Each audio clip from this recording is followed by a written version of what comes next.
African Americans, of course, never accepted their exclusion from the nation's collective past or from public space.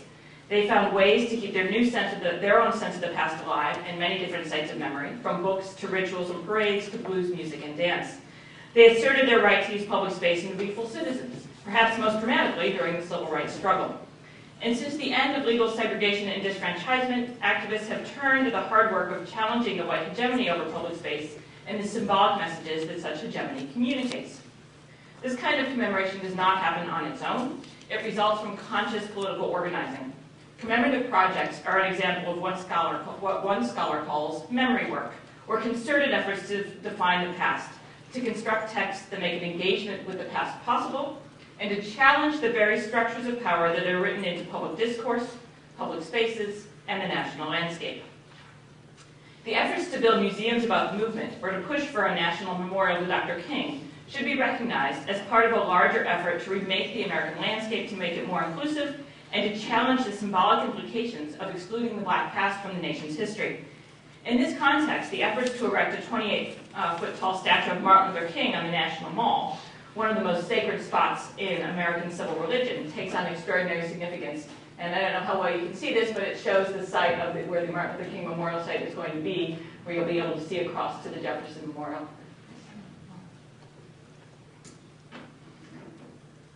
The drive to build a monument to King began in 1984, when members of the oldest black fraternity, Alpha Phi Alpha, decided there should be a memorial to their former fraternity brother, Martin Luther King, in Washington, D.C. They began lobbying Congress to approve a site for a National King Memorial and started a fundraising campaign to pay for it. It took 15 years to get congressional approval for a site, and it has taken another 10 years to actually build a memorial. But as John Carter, the Alpha member in charge of the group's fundraising foundation, described it, this enormous statue of King, which will stand in between the Jefferson Memorial and the Lincoln Memorial, will rewrite American history on the landscape in a fundamental way. The memorial, he told the Senate subcommittee, embodies, quote, not just the image of Dr. King, but the image of America, unquote. There are, of course, many grounds on which to criticize the notion that King, especially the King popularly remembered today, should serve as the embodiment of the image of America. King, as many scholars have noted, has been depoliticized in historical memory. His more radical politics left out, as he is constructed as a warm and fuzzy symbol of integration and human brotherhood. Statues of Malcolm X or other more confrontational black leaders aren't being built on the mall. But none of this, I think, should obscure how meaningful it is to have a proud, upstanding black body represented in sculpture in a very public space.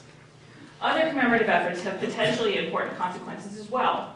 As Derek Alderman has shown in his writings about the controversies over naming streets for Martin Luther King, debates about which streets to name after the civil rights leader raise important questions about the relevance and significance of the freedom struggle for whites. Black activists often fight to rename major business arteries that connect black and white neighborhoods, while their opponents either oppose renaming altogether or argue that a street name for King should be a residential one in a black neighborhood. But most black memory activists, work activists, aren't just looking for symbols on which to build black pride, although that isn't always an important component of memory work. They are making a claim for the centrality of the black past to the nation, and for the full legitimacy of blacks as citizens of their communities and of the nation. Kirk Savage notes that what was at stake in the process of building monuments after the Civil War was nothing less than the terms by which blacks would enter civic space and be represented in the body politic. Commemoration of the Civil Rights Movement raises the same stakes, and this time activists are asserting that blacks can embody the nation and the ideal citizen just as much as whites can. All right, I want to move to the second major area I'm going to talk about, and thinking about communities reckoning with the racial violence that took place in their midst. I want to turn now to another form of memory work related to the civil rights era that is taking place today. In a growing number of towns and cities across the South, activists are working to engage communities in discussions about the legacies of racial violence committed during the Jim Crow era, and especially during the course of the civil rights movement. Local activists have lobbied on their own and sometimes created organizations to encourage the larger public to consider the history, significance, and legacies of racial violence used to maintain and protect white supremacy. In Philadelphia, Mississippi, the Philadelphia Coalition was created in 2004 to end the nearly 40 years of community silence and evasiveness about the 1964 triple murder of James Chaney, Andrew Goodman, and Mickey Schwerner. The Mooresborn Memorial Committee in Georgia has fought to bring a 1946 quadruple lynching back into the public eye. In Greensboro, North Carolina, a group of concerned citizens organized a Truth and Reconciliation Commission to consider the killing of 5 civil rights and labor activists by the Klan in 1979. Southern Truth and Reconciliation, or STAR, founded at Emory University in 2003, partners with communities with histories of lynchings to help them adapt the Truth and Reconciliation process to their local needs. There's many other organizations of this type, I'm just listing a few. And in 2006, many of these local groups came together at a conference at the University of Mississippi to form a new regional alliance known as the Alliance for Truth and Reconciliation, or ATR. These groups are first challenging the silence that has grown up around most of these crimes, a silence that grew out of black fear and white defiance or shame. The sites of these racial killings were not marked or sanctified. There were no memorials built to the victims at the time, and whites who publicly criticized the killings found themselves ostracized as fearful and defiant communities closed ranks to silence discussions of the crimes.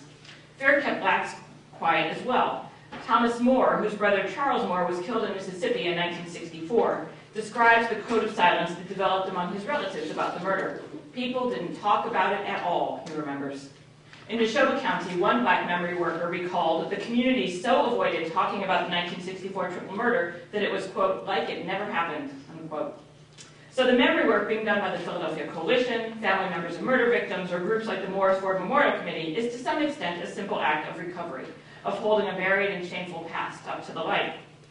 But these memory workers do not seek to remember just for the sake of remembering. Their efforts to encourage a reckoning with racial violence have the more far-reaching goal of challenging traditionally accepted versions of the nation's past, which frame racism as an aberrant act of a few individuals or as a problem that the country has solved and overcome. Those organizing around civil rights era violence believe that engaging with these crimes can offer valuable lessons about history that can shape perceptions of both the past and the present. By fostering meaningful community conversations about racial violence, they hope to raise the issues of systemic racism, of collective responsibility for white supremacy, and of government complicity with racial violence. Rita Schwerner-Bender, the widow of one of the civil rights workers killed in Neshoba County in 1964, has taken a leading role in this movement to change the way the history of the 1960s is told. Bender seeks to reframe the crimes that took place in the 60s as acts that the state was involved in and is kept culpable for. These crimes, she says, were not, quote, the isolated acts of a few crazed individuals acting as a mob. Rather, they are, quote, heavily tainted with governmental misconduct. It is this misconduct that bears examination if we are to understand, unquote. The people involved in the work of racial reckoning in the South insist that the racial killings of the civil rights era must be understood within a context of state-sanctioned white supremacy. And this reframing of the past, they charge, is vital to shape the ways in which contemporary Americans think about the present. In short, they charge that state-sponsored terrorism is not new to the United States. The government spying in the name of security has its precedent in the state spying agencies established in the South after Brown, and that white Americans must recognize the ways they have benefited from systemic white supremacy. The truth process, as Rita Schwerner-Bender calls it, has the goal of connecting the past to the present, of making clear how history has shaped contemporary social, political, and economic relations between whites and non-whites. This kind of reckoning that connects the past to the present and explores the systemic nature of racial violence is critical to achieving any kind of racial reconciliation or meaningful equality.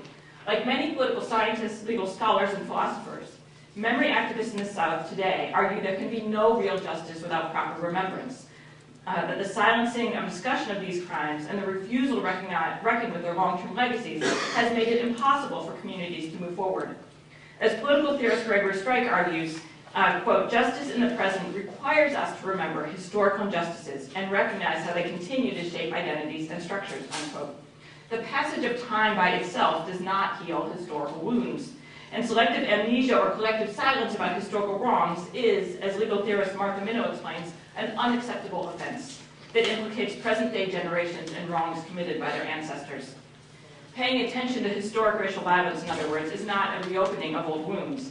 Rather, it is a way to bring never-closed wounds to light, to allow both blacks and whites to move on.